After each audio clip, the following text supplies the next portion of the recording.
د ولادیمیر پوتین په نوم یو پخوانی د KGB اجنټ چې وروسته ولسمشر شو او بیا د جګړې مشري وکړه په اویا کلنۍ کې هم د نړۍ د لانجو او شخړو له جوړولو څخه ډډه نه کوي.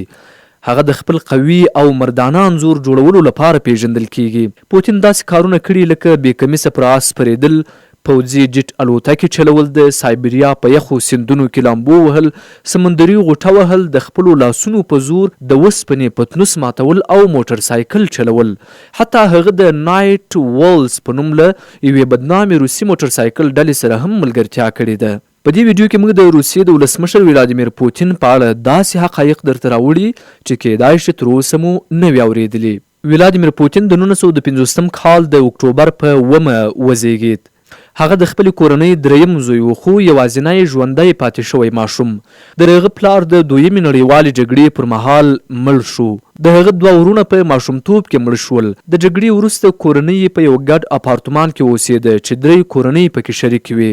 ګرمو اوبو شتون نه درلود او ودانۍ له موږکانو ډکه وه. پوتین به د لرګي په مرسته له موږکانو ځان ساته. هغه وروسته وویل چې هیڅکله یې نه دي هیر کړي چې کله موږکان ګیر شي څومره سخت مقاومت کوي. ولادیمیر پوتین په سنت پیټرزبرګ سټیټ یونیورسيټي کې د قانون زده کړې وکړې او په 1955 کال کې فارغ شو. سمدستي وروسته له KGB سره یو ځای شو او د استخباراتو افسر شو. پوتین په مسکو کې روزل شوی و او د پلاټو په نوم یې کار کاوه. له 1975 تر 1990 پورې په ډریسډن کې پټ مامور و. هغه په جرمني او انګلیسي ژبو روانې خبرې کولای شي. پوتین د جودو تور کمربند هم لري. هغه دا ورزش د 12 کلنۍ راهیسې پیل کړی و. حتی په 2004 کې د جودو په اړه کتاب هم لیکلی دی. له جوزف سټالین وروسته پوتین تر ټولو اوږدمهاله روسي ولسمشر دی. هغه له 12 لسیزو زیات وخت پر واک کې پاتې شوی دی. په 2010 کې هغه د مسکو شاوخوا د اورونو په کنټرول کې برخه واخیسته او حتی د اوروژنې په عملیاتو کې شامل شو. پوتین یو ځل د علمي څېړنې لپاره د غشې په وسیله یو وال وویشت څو د هغه د پوستکي نمونه واخلي. هغه په شمالي قطب کې له یو بېهوشه قطبي خر سره عکسونه اخیستي وو او حتی په غاړه کې الکترونیکي غاړکۍ هم ور اچولې وله. پر پوتین د فساد تورونه لګېدلي دي. د هغه قیامتي ساعت شاوخوا $1000 ارزښت لري. د روبرټ کرافټ ادعا ده چې پوتین د هغه قیامتي ګوته اخیستې وه، خو کرملین دا ډالۍ بللې ده. پوتین 2 ځله د نوبل سولې جایزې ته نوماند شوی دی. په ځانګړي ډول د بشرالاسد سره د کیمیاوي وسلو په اړه د هوکړې له امله. پوتین یو عادي ولسمشر نه دی، که څه هم ډیری خلک یې نه خوښوي، خو دا نشي انکار کېدای چې هغه د نړۍ له تر ټولو ځواکمنو او اغیزناکو کسانو څخه دی. هغه د جنگي هنرونو ماهر دی. پوتین د جنگي هنرونو ماهر دی او جودو کې تور بلیټ لري. هغه له کم عمر څخه له جنگي هنرونو سره مینه لرله. جودو او کاراټه یې زده کړې ده او د 2004 کال په کتاب کې د دې هنرونو په اړه معلومات شریک کړي دي. هغه د سټیفن سیګال ملګری دی. په 1980 او 1990 کلونو کې د سټیفن سیګال نوم د هریکشن او شنو فلمونو سره تړل شوی دی. که څه هم د هغه شهرت وروسته ډېر کم شو، یو کس لا هم د هغه لوی مینوال پاتې دی او هغه څوک نه دی بلکې ولادیمیر پوتین. په 2014 کې سیګال ته د روسیې پاسپورت ورکړل شو ترڅو د امریکا او روسیې ترمنځ د نیکې اړیکې هڅه وکړي.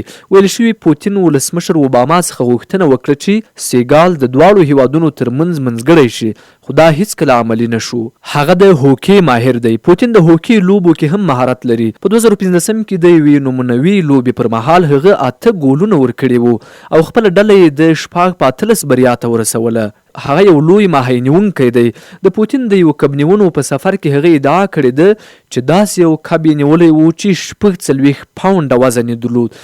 که څه هم ځینې شنونکي وایي چې رښتینی وزن ممکن له 20 تر 25 پاونډه پورې وي، خو بیا هم دا یوه په زړه پورې لاسته راوړنه ده. ځینې راپورونه وایي چې پوتین په شخصي توګه د روسیې ځینې ځانګړې زیرمې لکه د تیلو او ګازو د ارزونې او مدیریت لپاره سفرونه کړي او مستقیم په پلانونو کې برخه اخیستې ده. هغه ځینې وختونه او بازي هم کوي او د اوبو لاندې سفرونو لپاره ځانګړي تمرینونه کوي.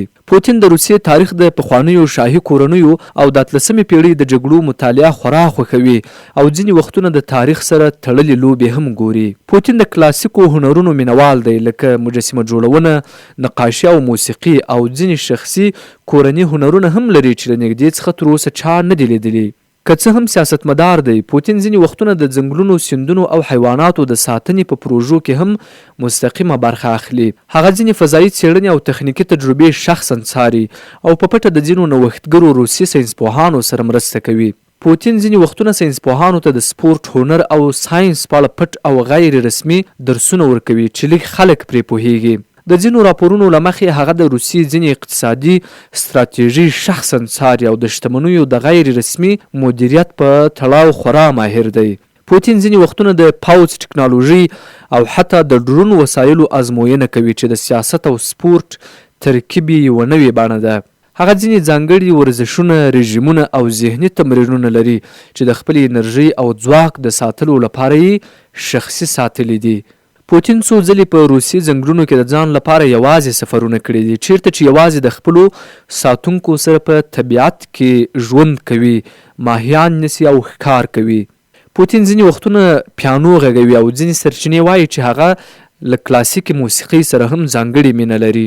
پوتین تل هڅه کړې چې د روسیې دننه د رسنیو اغیزه وساتي، خو په ورته وخت کې هغه ځینې غیر رسمي او آنلاین چینلونه هم خوښوي چې له خلکو سره مستقیمه اړیکه ولري. هغه د تاریخ او نړیوالو اړیکو په اړه خورا مطالعه کوي او ځینې وختونه پټه ورځنۍ مطالعه لري چې په اړه یې ډېر لږ راپورونه خپاره شوي دي. پوتین د فزیک، کیمیا او ساینس سره علاقه لري او ځینې وختونه د روسي ساینسپوهانو سره له نږدې ویني او هغوی ډېر هڅوي.